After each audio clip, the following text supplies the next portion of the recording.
नमो भगवते वासुदेवाय। आज इस वीडियो में सुनते हैं तुलसी जी और शालिग्राम के विवाह की कथाएं। ओम नमो नारायण।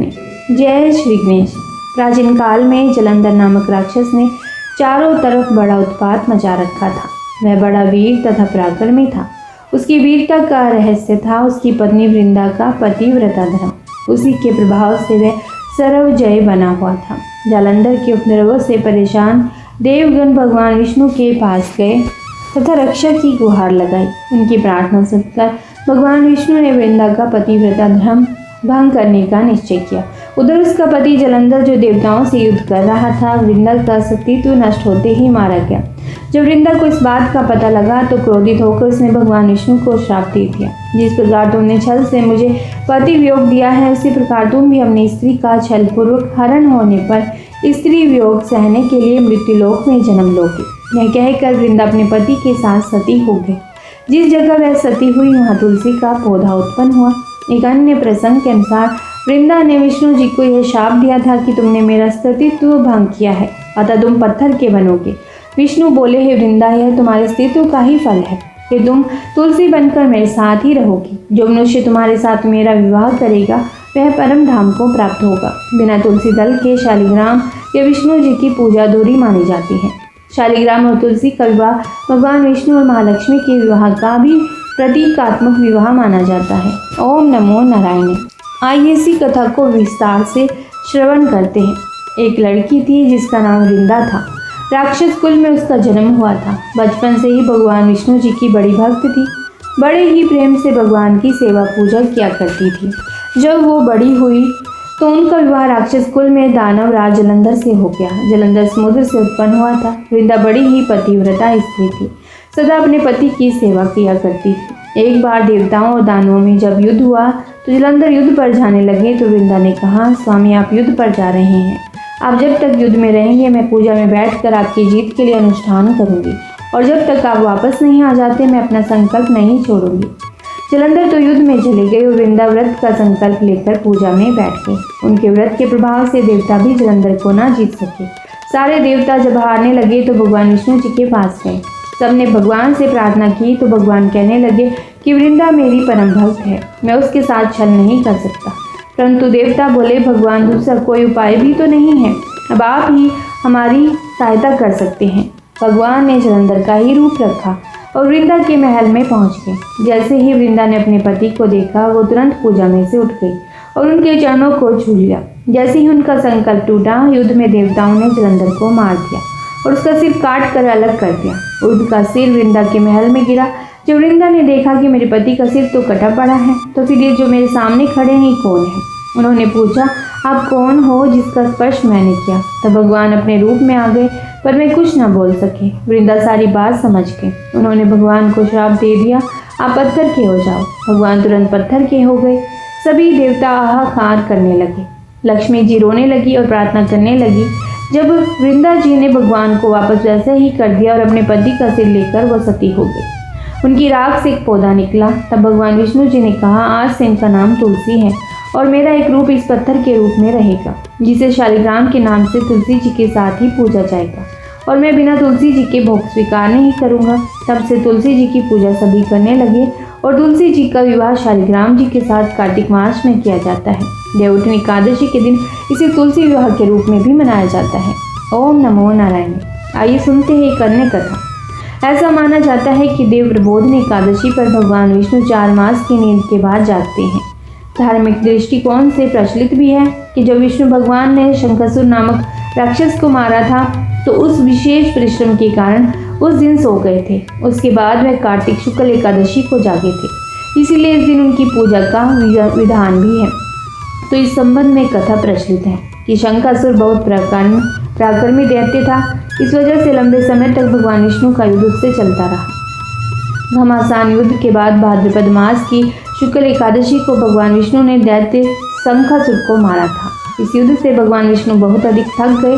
तब वे थकावट दूर करने के लिए क्षीर सागर लौटकर सो गए। वे वहां 4 महीने तक सोते रहे और कार्तिक शुक्ल पक्ष की एकादशी को जागे। तब सभी देवी देवताओं द्वारा भगवान विष्णु का पूजन किया गया। इसी वजह से कार्तिक मास के शुक्ल पक्ष की इस एकादशी को देव प्रबोधिनी एकादशी कहा जाता है। इस दिन व्रत उपवास करने का भी विधान है। ओम नमो नारायण। सुनते हैं एक अन्य कथा। एक बार भगवान विष्णु से उनकी प्रिय लक्ष्मी जी ने आग्रह भाव में कहा, हे भगवान, अब आप दिन रात जागते हैं लेकिन एक बार सोते हैं तो फिर लाखों करोड़ों वर्षों के लिए सो जाते हैं तथा उस समय समस्त चराचर का नाश भी कर डालते हैं। इसीलिए आप नियम से विश्राम कीजिए। आपके ऐसा करने से मुझे भी कुछ समय आराम का मिलेगा। लक्ष्मी जी की बात भगवान को उचित लगी। उन्होंने कहा, तुम ठीक कहती हो। मेरे जागने से सभी देवों और खासकर तुम्हें भी कष्ट होता है। तुम्हें मेरी सेवा से समय नहीं मिलता, इसलिए आज से मैं हर वर्ष 4 मास वर्षा ऋतु में शयन किया करूंगा। मेरी यह निद्रा अल्प निद्रा और प्रलयकालीन महानिद्रा कहलाएगी। यह मेरी अल्प निद्रा मेरे भक्तों के लिए परम मंगलकारी रहेगी। इस दौरान जो भी भक्त मेरे शयन की भावना कर मेरी सेवा करेंगे, मैं उनके घर तुम्हारे समेत निवास करूंगा। ओम नमो नारायण। आइए सुनते हैं तुलसी विवाह की एक और कथा। प्राचीन ग्रंथों में तुलसी विवाह की अनेक कथाएं दी हुई हैं। उन कथाओं में से एक कथा यह भी है। एक कुटुंब में ननंद तथा भाभी साथ रहती थी। ननंद का विवाह नहीं हुआ था। वह तुलसी के पौधे की बहुत सेवा करती थी, लेकिन उसकी भाभी को यह सब बिल्कुल भी पसंद नहीं था। जब कभी उसकी भाभी को अत्यधिक क्रोध आता तो वह उसे ताना देते हुए कहती कि जब तुम्हारा विवाह होगा तो मैं तुलसी ही बारातियों को खाने को दूंगी और तुम्हारे दहेज में भी तुलसी ही दूंगी। कुछ समय बीत जाने पर ननंद का विवाह पक्का हो गया।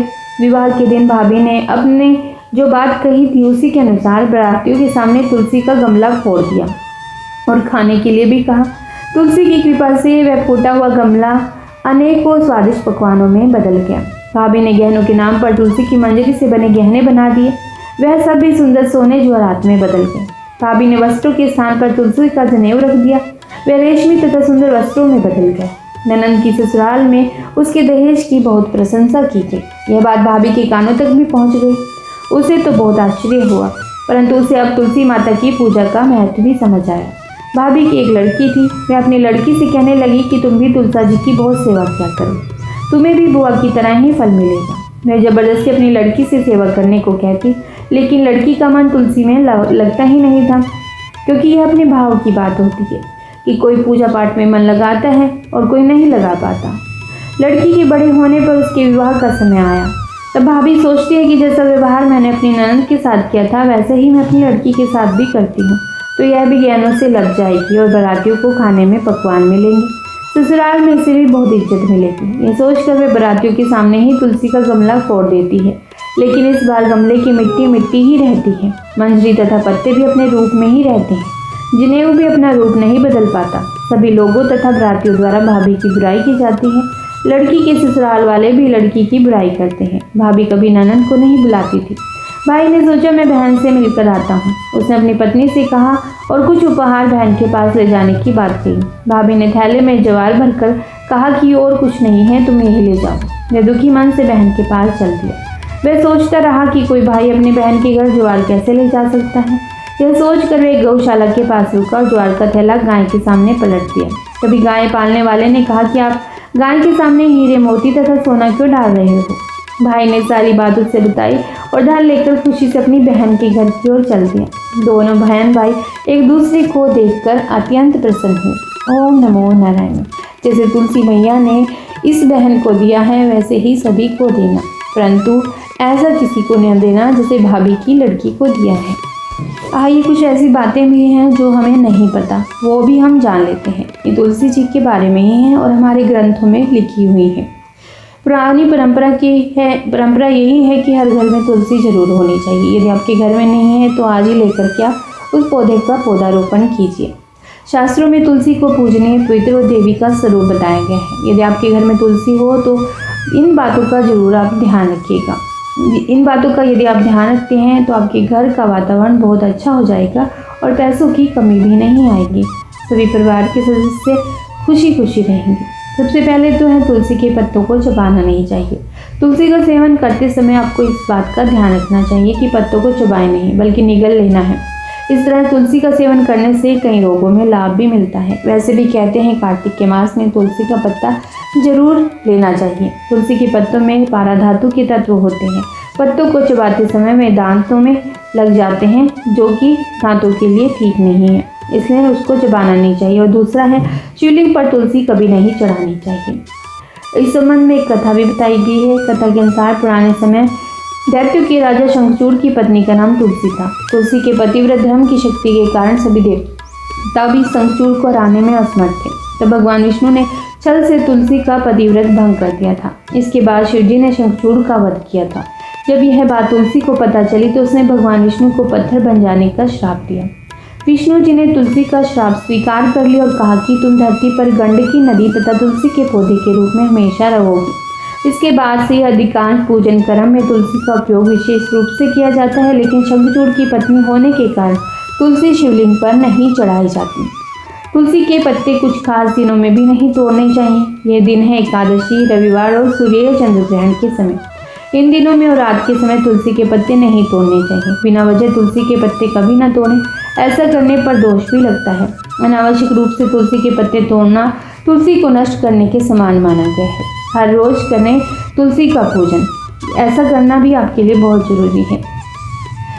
हर शाम के समय तुलसी के पास दीपक जरूर लगाएं। ऐसा आप साल भर भी कर सकते हैं। ऐसी मान्यता है कि जो लोग शाम के समय तुलसी के पास दीपक लगाते हैं उनके घर में महालक्ष्मी की कृपा सदैव बनी रहती है। तुलसी माता के पौधे को रोपण करने से आपके घर का वास्तु दोष, घर आंगन में तुलसी होने से आपके घर में जितना भी वास्तु दोष होता है सब समाप्त हो जाता है। परिवार की आर्थिक स्थिति भी शुभ हो जाती है और तुलसी से घर पर किसी की भी बुरी नज़र नहीं लगती है। साथ ही घर के आसपास की किसी भी प्रकार की नकारात्मक ऊर्जा भी नहीं पनप पाती। सिर्फ पॉजिटिव ऊर्जा ही आपके घर में रहेगी। तुलसी से वातावरण पवित्र होता है। इसी पवित्रता के कारण घर में लक्ष्मी का वास होता है और सुख समृद्धि भी बनी रहती है। और तुलसी का सूखा पौधा कभी भी घर में नहीं रखना चाहिए। तुलसी का पौधा सूख जाए तो उसे किसी पवित्र नदी में, तालाब में या कुएं में प्रवाहित कर देना चाहिए। तुलसी का सूखा पौधा घर में रखना शुभ माना गया है। एक पौधा सूख जाने के बाद तुरंत ही दूसरा पौधा भी लगा लेना चाहिए। घर में हमेशा स्वस्थ तुलसी का पौधा ही लगाएं। तुलसी औषधि के रूप में संजीवनी बूटी भी मानी जाती है, जो बहुत सी बीमारियों को दूर करने में और उनकी रोकथाम करने में भी सहायक होती है। तो आप उसका प्रयोग जरूर करें। हर रोज तुलसी की एक पत्ती का जरूर सेवन करना चाहिए। यह कैंसर जैसी बीमारियों से भी रोकथाम करती है और यह भी कहा गया है बंध्या रोग हो किसी को तो तुलसी की मंजरी का सेवन जरूर करना चाहिए। यदि आप तुलसी की मंजरी का सेवन कर लेते हैं कुछ दिनों में, यानी कि जब आपको पीरियड्स होते हैं उसके बाद कुछ दिन आप तुलसी की मंजरी का सेवन कर लेते हैं तो आपको संतान प्राप्ति के योग भी बनने लगते हैं। एक और बात, तुलसी कृष्ण जी को बहुत प्यारी है, इसीलिए प्रतिदिन कान्हा के चरणों में तुलसी दल यानी तुलसी का पत्ता जरूर अर्पण करना चाहिए। कृष्ण सेवा के प्रत्येक भोग में तुलसी दल रखकर अर्पण कहना चाहिए आपको, तुलसी कृष्ण प्रेयसी नमो नमः। तुलसी कृष्ण प्रेयसी नमो नमः।